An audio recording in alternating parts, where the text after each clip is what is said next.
the Brown boys, the Brown boys, the Brown boys, we the Brown boys, the Brown boys, we the Brown boys. Hey, look, I think Austin Reeves should now go back and rethink taking the money. Unfortunately for Austin Reeves, um, he played well. He's been playing well, but Austin Reeves was an undrafted player. And I believe that Marcus Smart needs to start. I've been saying this the whole time. Marcus Smart needs to be at the point of attack. I never thought that Austin Reeves should come off the bench. I thought LeBron should come off the bench. Only for right now because he's not 100%. He's playing the game. He's off a game. He's not playing back-to-backs. That can destroy the chemistry when you have an older guy and you're accommodating him in that way. But I do think Marcus Smart should start. But I also think this is some effed up stuff. This is the worst. This is the worst thing I've ever seen, other than what Gilbert Arenas did to me. To have an agent come and sit down. LeBron's agent literally just spoke for LeBron, in my opinion. And to me, LeBron is a piss poor teammate. There is no way I would have stopped my agent. I'd be like, especially if you got the power of LeBron, why in the hell would you have your agent go and say that Austin Reeves should be on the bench? And if that's what you actually thought, you should literally have a sidebar with Austin Reeves. Try to get him to understand what you're saying. But Austin Reeves ain't going to try to hear none of that shit. That man averaging 28 points. This man can get $200 million at the end of the season. And you telling him to come off the bench? LeBron said he don't care about winning championships. Now, all of a sudden, he got to mess with a young cat's career again. And this just shows the selfishness of LeBron. And myself and others may have gotten Austin Reeves bench because I'm not going to lie. Not one superstar that I know would appreciate playing second fiddle to a second-round draft pick. So Austin Reeves' only offense is outshining the master, so to speak. They're not going to let a second-round draft pick because the narrative now, if it keeps going the way it's going, let's just say they get to the playoffs, right? And let's just say LeBron is coming off the bench. That messes up LeBron's legacy to say he came off the bench and Austin Reeves, an undrafted player, is starting and carrying the team. Like LeBron James is the third leading scorer and a guy that didn't get drafted is the second leading scorer. And so he can't allow that to happen. So now we're going to see if Austin Reeves is mentally tough to deal with not doing anything wrong, coming there and playing his ass off. Because you can't say that Austin Reeves don't play defense because he doesn't, but LeBron don't either. LeBron goes to the block and he stands. He watch everybody play defense. LeBron will turn the ball over and take a play off. When it's time for offense, he's ready again. So to have I never seen something like this. If I was Austin Reeves' agent, I might think about suing Rich Paul for I don't know if there's something they could do. I've never seen an agent, an active agent with the top player that's the face of the league, and you're literally saying that Austin Reeves need to come off the bench. That's crazy. I do like the ideal of Marcus Smart starting because they need to have pressure at the point of attack. I don't like the way they just went about this. This was corny. LeBron, you look already shooting a three-pointer. Everybody want to change the narrative for LeBron because they don't want to say that this guy is narcissistic. He care about somebody calling him the GOAT. I've been around MJ. I've been around Kobe. They don't give a fuck if you call them the GOAT. They already know it.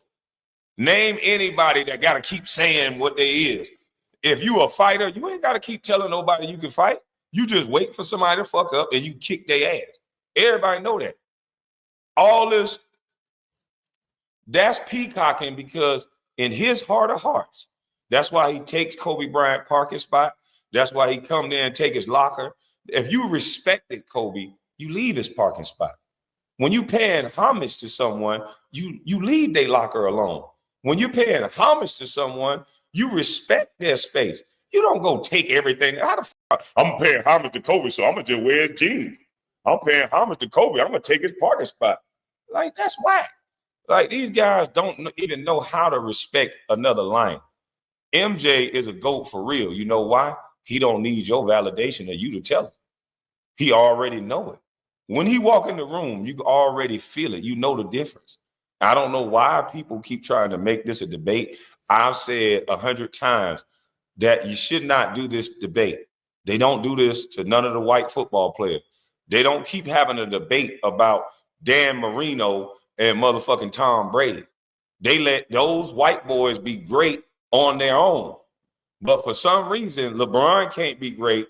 Kobe can't be great.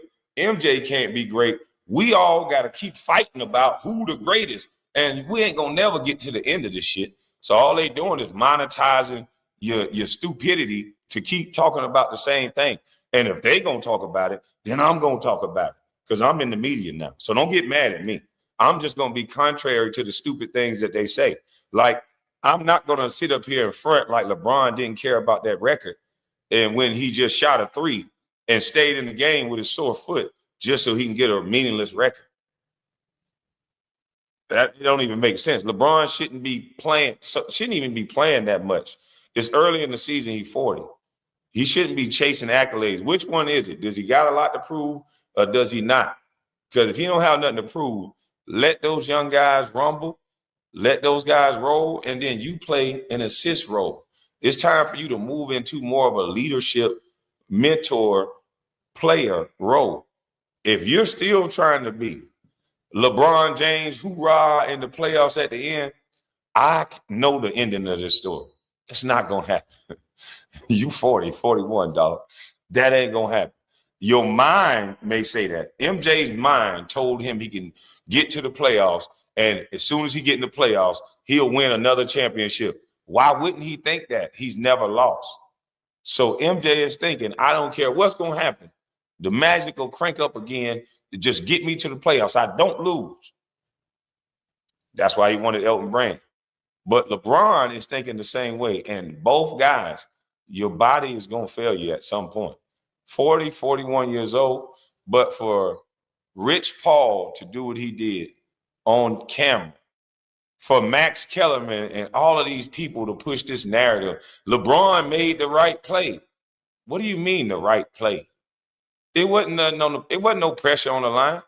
If LeBron shot the ball, either way it go, it was a win-win. It was no pressure on the shot. If LeBron missed the shot, you're going into overtime, right? Or make the shot, they're going into overtime. Wasn't it a tie ball game already? If I ain't mistaken, the game was tied, right? But why are we? And people brought up the analogy that people scrutinized LeBron for making that play to Cal Korver, and I think he made the right play then. I think he made the right play when he passed the ball to Cal Korver. Cal Korver is a lights out 3-point shooter. I didn't know what the hell everybody was so mad about. But how can we praise somebody that even if LeBron missed or old boy missed, you're just going into overtime? It ain't that big of a deal. So what the the right play? Just shoot the damn ball. Either one of them shot and they made it, it's game. But either one of them, if they miss, it's overtime. I just think it's much to do about nothing. We need to stop trying to hold this narrative up of LeBron's mystique, and it's just sickening. It's gross at this point. When you really like that in any aspect of life, you don't got to do all that talking. I promise you. If you be around guys that's really like that from whatever they do, whether it be basketball, football, fighting, soccer, whatever they do, they ain't got to convince you through talking what they are. They convince you through their body of work. And then they leave it at that. All this talking about who, what, LeBron seemed to care so much about. He'll answer somebody on Twitter about whether he's the GOAT. That's weird. MJ will never be on Twitter saying whether he the GOAT or not. That don't even make sense. So let's get to this interview. because I think this is the worst thing you could have possibly done to a teammate. And I don't think nobody going to say it. They'll come up with another narrative. LeBron is not in control of Rich Paul. But for some reason, this dude can do no wrong, even though this was fucking wrong.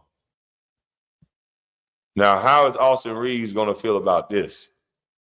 How is Austin Reeves going to feel about this?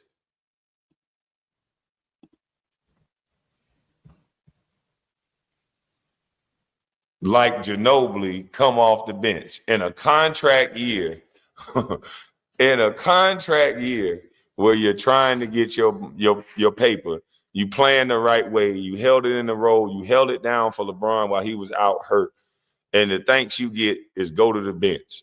28, 5, and 5, go to the bench.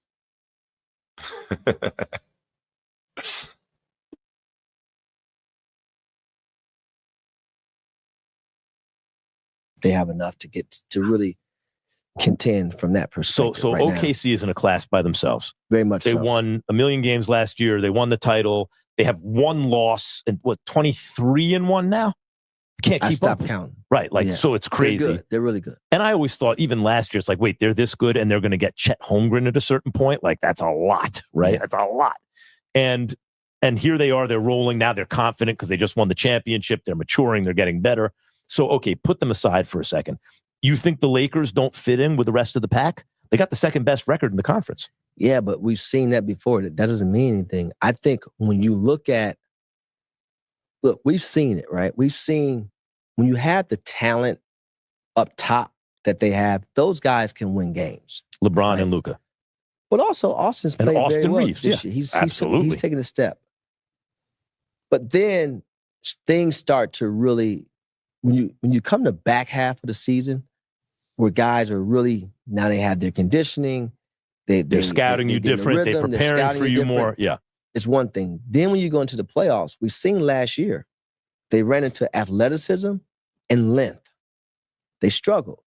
So when you look at it now, athleticism, length, shooting, speed, right? Because now, can the Lakers play fast? I don't think so. And style of play. You can't, you know, that style of play. The Lakers was playing fast when LeBron was out.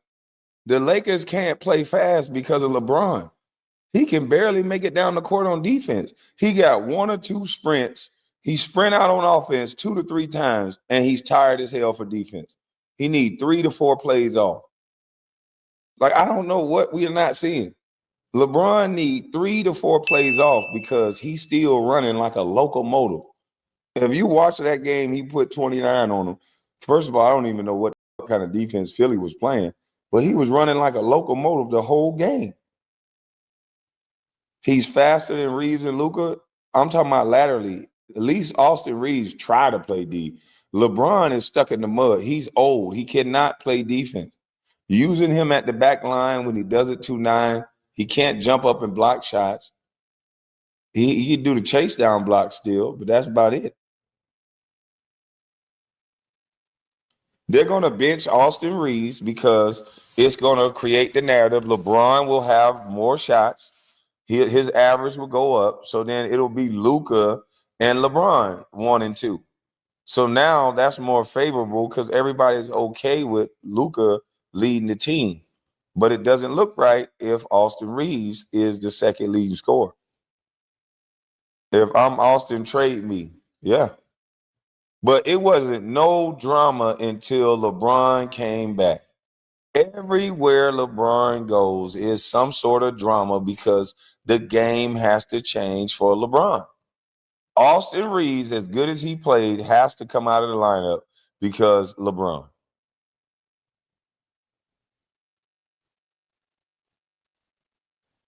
That's crazy.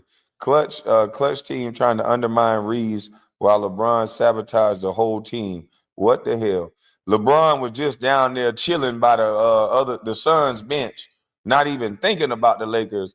But they want Austin Reeves, the guy who held the fort down while LeBron was nursing a sciatica. The guy who held it down with Luka, he want that guy to go on the bench instead of LeBron sitting his ass down longer to get healthier and come back later while the team was rolling. LeBron could have literally stayed out longer. You didn't come back in great shape because you stand every defensive play.